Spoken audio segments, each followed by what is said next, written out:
Hello and welcome, my name is Haas, and this is a quick look at Legends of Runeterra, Riot's upcoming card game based on League of Legends. I wanted to do a few clean matches so you can get a feel of what this game is currently looking like in the beta. So this is the earliest beta phase that they've opened up to the public.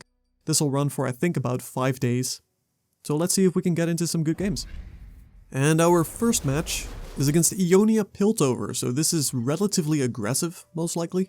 This is a bad hand, can't get much worse. We'll keep the Blade Twirler though. Never mind, it did get worse. 2 Yasuos. That is bad early on. Ideally, you don't really play Yasuo until you've leveled him up, until you've done 6 stun or recall abilities. But considering we do have 2, we can play one at level 4. We do have the recall, so if we bank 1 mana, we can keep him safe if we need to. However, we have a lot of other early game cards that we really wanted to see here. He attacks first.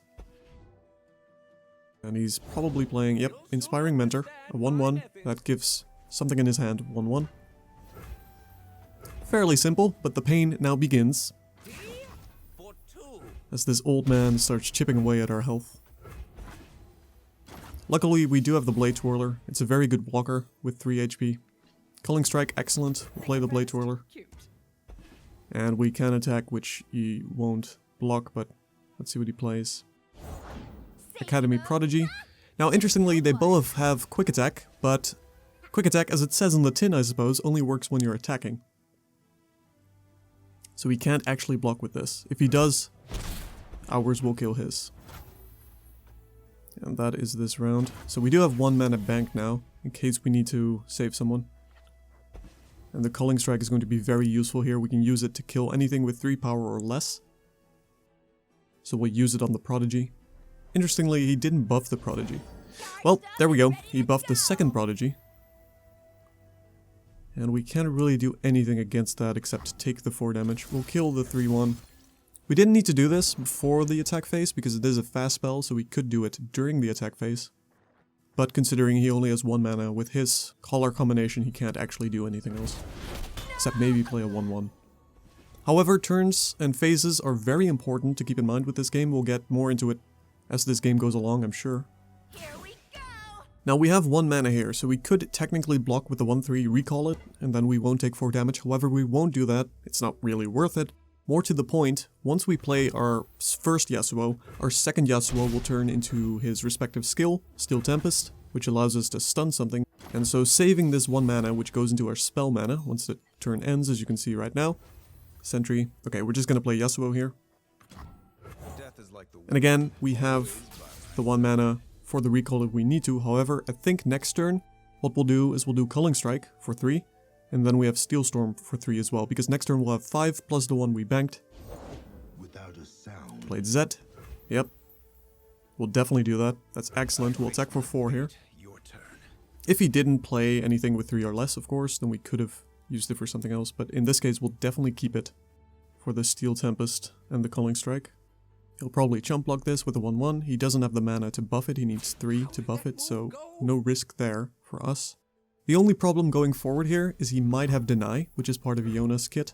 It's a 3 mana counterspell. So hopefully we can try and lure it out. Now this is where the phase system becomes very important, because next turn he's attacking. If he plays something, we can try and lure out the Deny. If he immediately attacks, we have to commit. He probably didn't start with Deny, and he didn't draw that much, so it is unlikely. Now, interestingly here, we could cast Steel Tempest and Culling Strike. Steel Tempest on the 4-2, and then Culling Strike on the 3-2, which will also summon a 3-2. And still block in case he does a Deny, but then we still lose our units, and if he has a buff, which is also 3 mana, which is more likely, I think, then we still lose. So in this case, we're just going to do Steel Tempest on the 4-2. Should kill it, hopefully. And then the Culling Strike on the 3-2. And hope he doesn't have a Deny. If he had played a minion before his attack phase, we could have played Culling Strike on the 3-2 to try and bait out the Deny. So if Zed attacks here with both of them, he'll level up. Oh, he's playing something. Please don't be a Deny. He also has a lot of translocate. It could be anything at this point, really. It could be, so a buff. Shadow Shift. Okay. And Devmark, so he's changing his ephemeral with his token with Yasuo, which will kill Yasuo.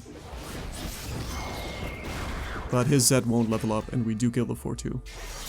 So all in all, a pretty good trade. We do, however, take some damage. Now, if he had the buff, he could have buffed up his Zed, so that Culling Strike no longer works. And if we did jump block, then we just would have lost something without any progress. So at 6, we'll play the Minotaur. First we'll attack, though, because this prevents him from blocking this.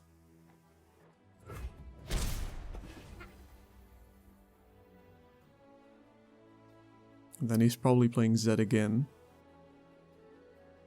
Yeah, there he comes. We'll play the 6-6. This will stun the weakest enemy. Weakest being the lowest power. And a Herald of Spring. So this will give whatever allies to the right of him lifesteal whenever he's attacking. In this case, however, it won't do anything because we'll keep perma-stunning the stag with our Minotaur. As you do. Picked up the Roar. That's quite good. And we have the Wind Chaser for 7 mana. So if he plays something, we can do the Wind Chaser. He has to play something because otherwise the Minotaur is just going to block Zed. And once he plays something, we're allowed to play something. Unless it's a burst spell. So spells come in 3 forms as well. Fast, slow, and burst. Against fast we can respond, but you can play fast whenever. Slow can only be played outside of combat. Here's a spell. Let's see what it is. It's a slow Dawn and Dusk. Okay, this works out just fine. So this will summon 2 copies of Zed, but we got the Roar. The shadows rise. So these are going to be a bunch of very sad ninjas very soon. They won't suffer long. Here come the Zeds. And there come the clones. And he's going to be very sad in a moment. Unless he has a deny, but he didn't before. And again, he hasn't drawn that much, so I highly doubt he has one. Unless he was playing the very long game. That said, we could, of course, just to show this off, I'm gonna block with the 5-3 and the 6-6. It doesn't actually do anything in this case, because we'll still lose if he has a deny. He doesn't, I'm fairly certain. Please don't make me eat my words. But you could do this. And this is a fast spell, so we can cast it in combat, which is also why we didn't cast it before combat, just in case he spawns something else with his remaining mana.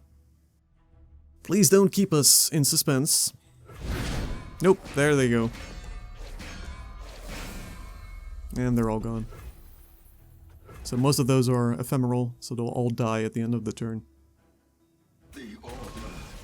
It's a very sad and tragic story for Zed. We'll stun the stag, of course, that's important. And we picked up another Blade Twirler, so in this case we're just gonna play the 7.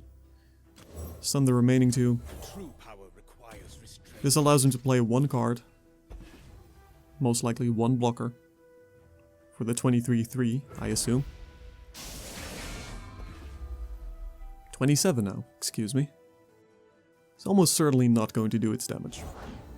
And a 1-1. Old man is back. For the ultimate sacrifice.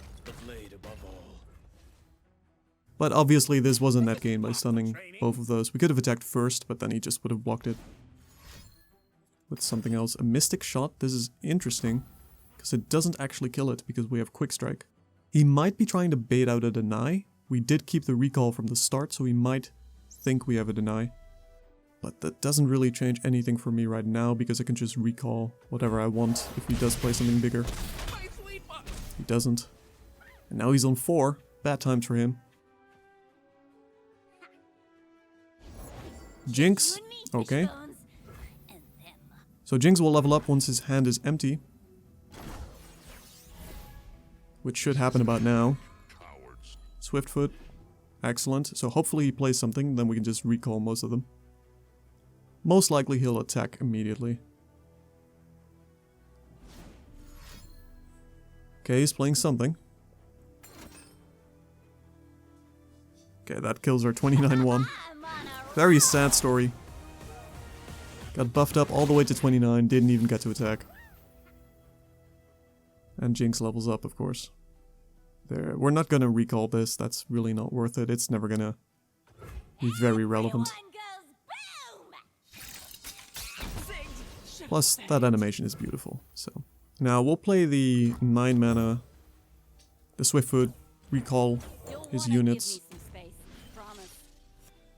Mainly to get the 6/5 out, but it is also important to note that the clone from Zed will have Ephemeral again. Meaning it'll die. And he does need to play it if he wants to have the benefit from Jinx. So that Living Shadow will die. Jinx, as you can see, needs an empty hand for her effects. So he replays Zed. And now he's deciding between replaying Jinx or the Living Shadow and getting rid of this. He gets rid of the Living Shadow. He doesn't have the mana for Jinx. She's 4 mana. And that's about all he wrote. Because next turn we can just swing for all of them. And then this turn we could attack immediately. But I'm thinking we might as well play the 9 mana, the Swiftfoot. Bounce back his units again. He'll get 1 minion back. And we get another attacker. Just in case. Just in case he has some tokens. Ultimately, he made an interesting choice not playing the Jinx because he needs the blockers, but I guess he was going for a gamble to actually try and win. Pledge yourself to the shadows. Negotiations are over. Relax and strike. Easy enough. He did do a lot of damage early on, but we got him. And game number 2 is against Hinatoad, who interestingly enough is playing a solo color. Oh, little hitch here. We're gonna bounce all of these back. Bad hand yet again. That's much better. That's excellent. Not quite perfect, but excellent enough. So he's playing Freljord, single color, which is interesting. It means this is almost certainly a late game deck, I think, because Freljord, from what I've seen, does not have a lot of aggro. But it has very strong late game cards like Tryndamere, which is an 8/4. So because we act second, we won't play the Spider, because I want the stun effect. Again, this is most likely not going to be an aggro deck. So this is all about the late game, so I want the stun effect to go off. We'll play the 2 mana here though, just for mana efficiency. We can keep the Spider for later. A chill in the air. Iceville Archer does Frostbite that turns our power to 0. That saves him a tremendous 1 damage. But more to the point, gets a 3/1 on the field. Which we can't block against. But I don't think this is going to be a game about early life. And that's a good pickup. So Key Guardian draws a card, gives a shield to whatever target we put it on in our hand. And if he's not doing anything, then next turn we'll just play the... Oh, here we go. Marksman. That'll deal 1 damage. That's probably not gonna matter. He does have 1 spell mana. I don't think there's anything. Just in case, let's play the Key Guardian. See if we can draw anything. And we'll put it on the River Shaper, which we'll play next turn. Another Key Guardian. Now, so he'll do 1 damage here, which won't really matter. We'll still be using this as a chump blocker, I think. The River Shaper has a shield now. We could play the second Key Guardian, put it on the Precious Pet. We could play the Precious Pet now, but I don't think that matters. We don't need the blocker, really. Next turn we'll play the River Shaper. So it makes more sense to put the Key Guardian on the Precious Pet, I think, not the Sentry. Sentry, we won't be playing the Sentry for quite some time, so we'll put it on the Precious Pet. And we drew a Minotaur. So next turn River Shaper, we'll block this. Leaping into action. Just because I don't foresee this our furry little creature going the long way here. I don't think it'll be a 29-1 like last game. And the River Shaper will draw as a spell whenever it fights in combat.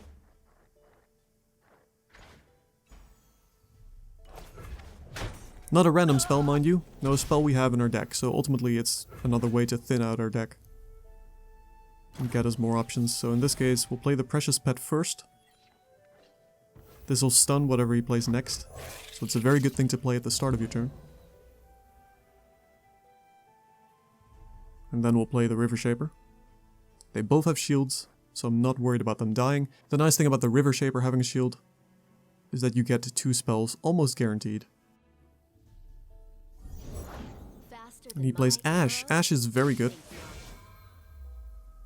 But Ashe is also very stunned right now. So we'll play the River Shaper, we'll attack with both of them. If he wants to trade something for a shield, that's fine with me. Either way, we're going to draw a spell. Ashe is stunned, she can't actually do anything right now. But he does have her for next turn, and next turn we do want to stun her. However, because she has the frostbite stuff whenever she attacks, so we do want to keep her stunned, so she won't level up. We do have the Sentry Spider to stun her next turn if he plays something. Cold isn't the only danger. And he's going to block this to get rid of the barrier. And he gives it Elixir of Iron, so that it stays alive. Interesting. A gift from the river folk. Doesn't really matter for us. Intimidating Roar. So we'll probably still get a second spell off of this River Shaper. Now, again, hopefully he plays something here, because I do want to stun a second Spider. Second Sentry. I do want to stun Ashe if I can. And I could do it with Steel Tempest, but I'd rather do it with the Spider. He's going to play a spell. Draw Champion. That's a burst spell, however, so we still can't. Okay, he plays Brawn immediately. Excellent. So now we can play one of the sentries. And we can stun Ashe. So he can't really do much this turn. He can attack with the 3-1. We'll just block it with the River Shaper. Get a spell. That would be completely fine in my book. Turns out creepy crawlies, pretty good. Yeah, so here we can block with the 2-1. And get us a spell. This works on both attack and defense. And another Steel Tempest. We just need the Yasuos. We got all the stuns, we got all the pieces to do damage. We just need the VIP. There he is, Yasuo. However, we do need to stun 4 more times to level him up. So this turn we'll just play... We got 6 and 2. We'll just play a Minotaur here. That'll stun Brown, which doesn't really matter. But more to the point, it'll start fueling our Yasuo. And once Yasuo levels up, he'll do 5 damage instead of 2 every time we stun something. Initially when I made Yasuo decks, I thought he had to see it before he got the triggers, but that's not the case. So initially I made some mid-range decks, but I soon found out, hang on, you can just make a control deck and play him at the end. And he is playing Brittle Steel Frostbite an enemy with 3 or less. Interesting. So they do... Freljord has a lot of interactions with that, where they can instantly kill something on 0 power. Another Frostbite on the 6-6. We could recall this, so I'm not too worried.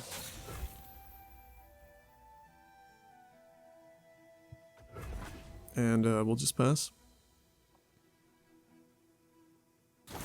Like, I don't care that much about doing combat damage here. Another Yasuo. That'll be another Steel Tempest. We have a lot of Steel Tempests now. Steel Tempai, I suppose.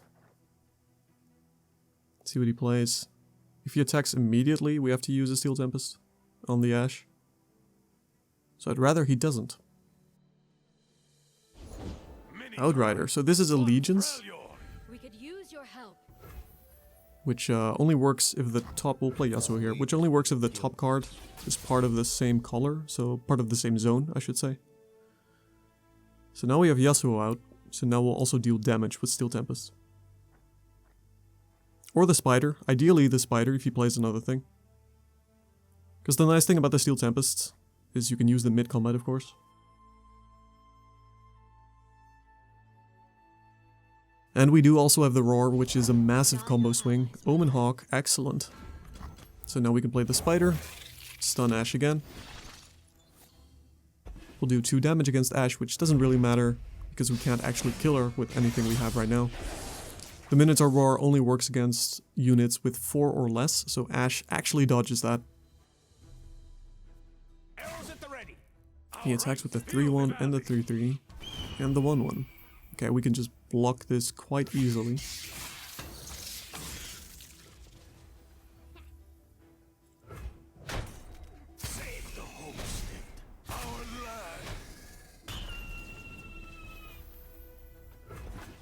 And that'll be all. So at this point, it's going to be quite tough for him to come back. He has to play one of those wannabe Eldrazi cards, I suppose, which kill 4 health units. He really needs to get some Frostbite off against Yasuo. We'll just attack with him, that said. We can attack with everything here, actually. Just fine. These are our lands. Gonna block with Ashe. Okay, he certainly has something up his sleeve. Battle Fury, +8, +4. Okay, good, good, good. However, we can recall Yasuo, which will also give us our 6th recall. Then replay Yasuo. He'll be leveled up.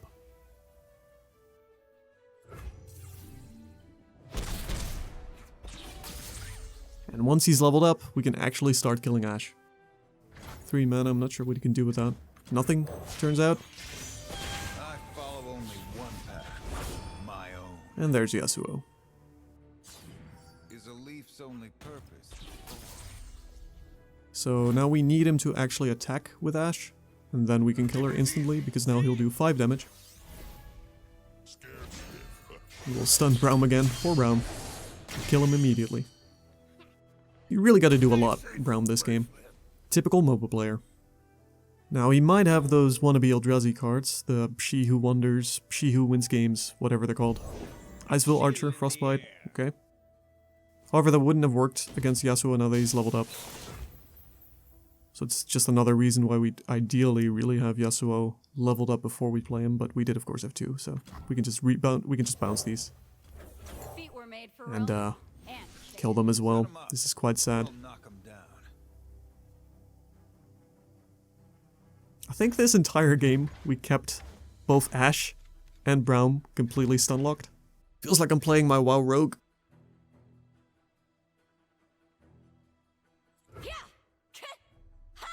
And here's a beautiful combo.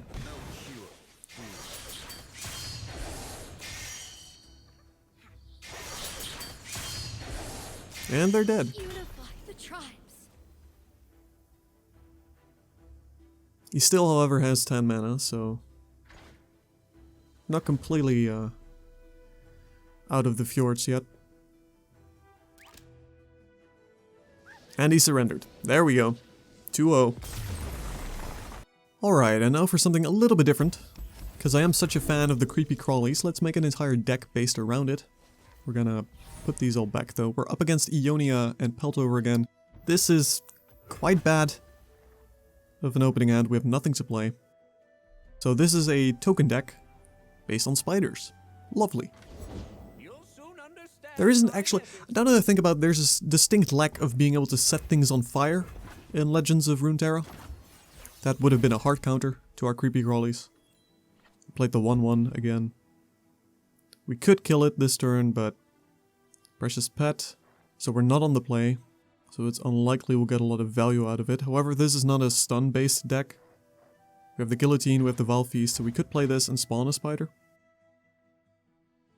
The 1-1 is not much of a threat, though. Don't worry, And he plays an Astute Academic, a 1-2 that gets +1 every time he plays a card. So interestingly, we cannot play the Vile Feast and block it at the same time, because the spider will spawn in the bench. So we could play the Precious Pet, but... Oh, he puts Rush on the... Oh, the old man is here to fight. Interesting, so now we'll definitely do Vile Feast. Again, we can't put it on the Academic. I would have preferred to kill that and block it, but that's not gonna work. Instead, it's Tea and Old Bones for this spider.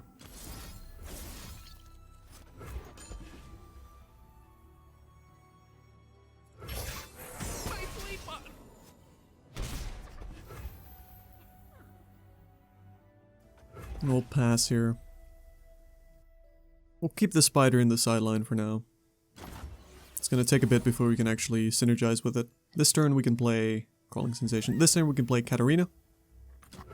It's very hard to stop her with Quick Attack. And she'll level up very easily, very easy to satisfy her level condition. Just need to attack and get through.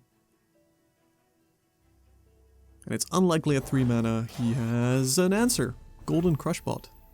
I don't see that much, actually, being played. Interesting, so it has the +1/+1 as well.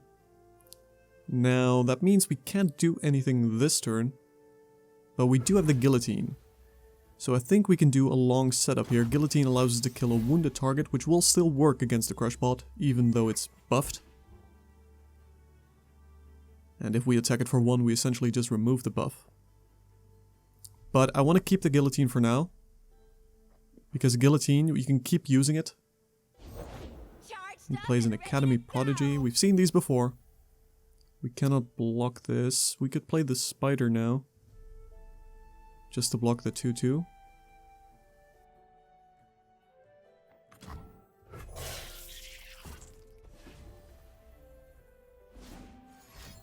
And he's playing Thermogenic Beam. Spends all his mana to deal damage to Katarina, so she didn't stand a chance anyway. Now I'm thinking we should probably use Glimpse Beyond. I'm trying to debate whether we should keep Guillotine and just use it now, because he didn't really play any good Guillotine targets. But I think we can afford to be greedy here. Play Glimpse Beyond now, kill Katarina with it. She's not fired. She quits. Arachnid Host. And Hapless Aristocrat. My favorite. And we'll bank the 2 mana. That's fine. Actually, we'll play the Hapless Aristocrat. That makes more sense. Now we're gonna block the 2/2 with our 2/1. I'm thinking we can block the 3/6, but we'll keep it for now. Might give it away a bit too much. And we can buff the spiders. Let's get some more creepy crawlies out on that note. We are halfway there though. We need to be a bit wary of our health total here. Ultimately though, it's a resource, especially if you're playing spiders. Then everything's a resource. We can do Broad Awakening here. Okay, that said, I think we'll actually immediately attack here, because this is a good moment to bait out the 1 damage. We could play Broad Awakening, but we'll overflow. We have too many units. So we'll just attack here. The damage doesn't really matter yet. We haven't even drawn a lease. We might be playing it a bit too greedy, but I'm hoping, yeah, just the 3/6. It's a cannon, not a shield. And the 3/1 as well, actually. He really wants to kill our spiders. That's good, that's good. Because now we can play the Broad Awakening. Not quite the Offering. But ideally I want to play the Offering with the other 3 mana anyway. So let's see what he does. We'll play the Broad Awakening here. That'll spawn 3 spiders and buff them all with 1 attack. Another Mentor. Yum yum. No, I think just for mana's sake, Broad Awakening here is quite good. And he doesn't really have any good AoE clear available to him. Intrepid Mariner. Okay, so this is interesting, because this is actually a good guillotine target. This will give Elusive to his 3/5 whenever he attacks. Well, whatever's to the right of him, but it'll most certainly be the 3/5. Which means we can guillotine now, kill the 3/5. But we need him to attack first. And then kill the Intrepid Traveler as well. Augmented Experimenter, that's really good for him actually. Discards his hand, deals 3 damage to a target. He's just gonna kill a spider, that's fine. But what's not fine is that he'll draw 3 cards. That's a very good card for him to pick up. Okay, we'll pass, because we need to bait out an attack here. And I want to do Guillotine twice, so I don't want to spend any mana. Playing a spell with 2 mana, that's probably just some damage, clearing another spider. So here we can block this mid-combat. And we'll block, do we block the 1/1? We are pretty low, getting pretty low after this.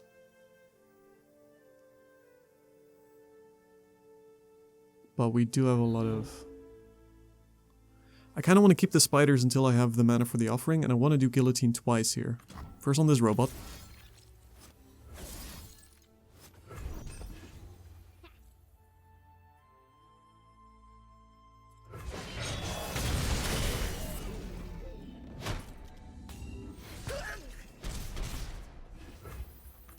And now on the Traveler. Nope. Little hitch there again. Now on the Traveler.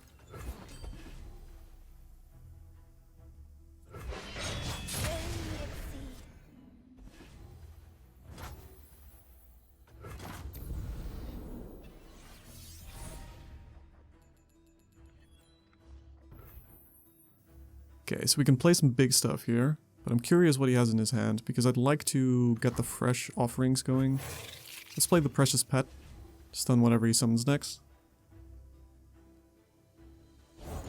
So this should be his, probably his lowest cost. Jinx. Oh, actually, if he played Jinx first, then he probably has even lower cost cards. So this would make sense if we do Frenzied Skitterer now and then fresh offerings, because he probably is going to play some stuff that can kill our spiders. Even though this does prevent his 1-1 from blocking, I think we'll go for this. It's a bit of a gamble, but I don't see why else he would play Jinx first. Spell, Jury Rig, okay. So this is another blocker, that's what we want, and another Mariner, and then Jinx levels up. As you can see, she's 4 mana, so it doesn't really make sense to play her first and get her stunned otherwise. Now we can just attack with everything. And he's almost certainly going to kill 3 of our minions. There's one. Spider versus Spider Robot. Go easy on the hands, they're new. Stay away from that switch. And he is... he's keeping the... Yeah, that's smart. That's bad for us. Keeping the Traveler alive. Because if he uses it on Jinx, that's 4 damage that we can't answer as of yet.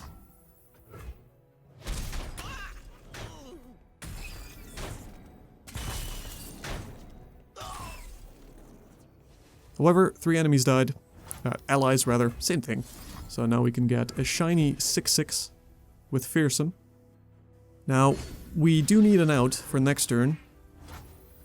Or we need him to not be able to play everything. But we do have quite a few outs. We have a couple of stuns. We have a couple of kill spells in this. And there's one. Okay, Val Feast. That should work, right? We can't target Jinx with... No, we can kill the 1-1. And that prevents Jinx from getting elusive. And Jinx will get us... We'll get him the Super Mega Death Rocket. Which, you know, nuke the spiders from orbit. Makes sense, makes sense. Wow, did you see that? Ideally, whatever he has now is more than 5 mana, but that's very unlikely. So we need to kill the 1-1. That prevents elusive, because we are exactly on 9 otherwise. This also heals us for 1. So this is a very good pickup, but again, we would have had a couple of stuns, some kill cards. Mystic Shot. He's just doing this to clear his hand. Now, interestingly, he targeted the 2-1. I think that's a mistake. Because the Mega Death Rocket, which he's gonna play now, will do 4 damage to our Nexus, and then 1 to everything else. So if he targeted the 3-3, he could have killed that too. We can't do anything against this, but we should be fine.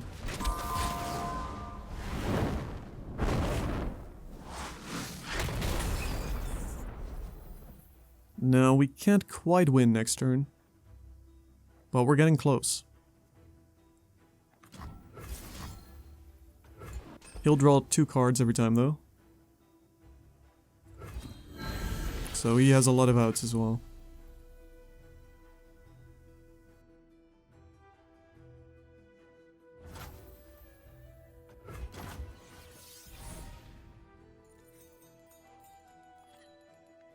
Okay, Guillotine. So we can bait out the Jinx kill here.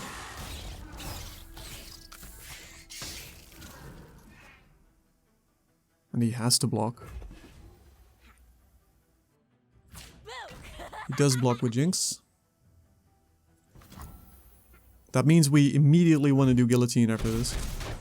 So he's going to get one card off. It's his turn because we attacked.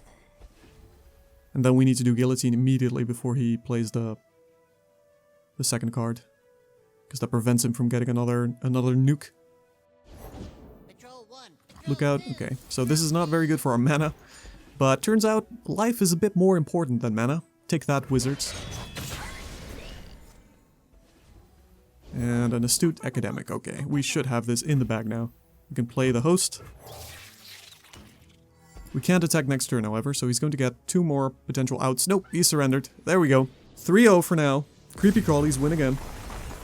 Alright, thank you so much for watching. This has been a quick look at Legends of Runeterra. I might do a more proper, elaborate sort of review of the current systems, I suppose, once I've played a bit more of this beta. But for now, this has been a look at Riot's upcoming game based on the League of Legends franchise. And thank you so much for watching. My name has been Haas. I'll see you in the next video or livestream.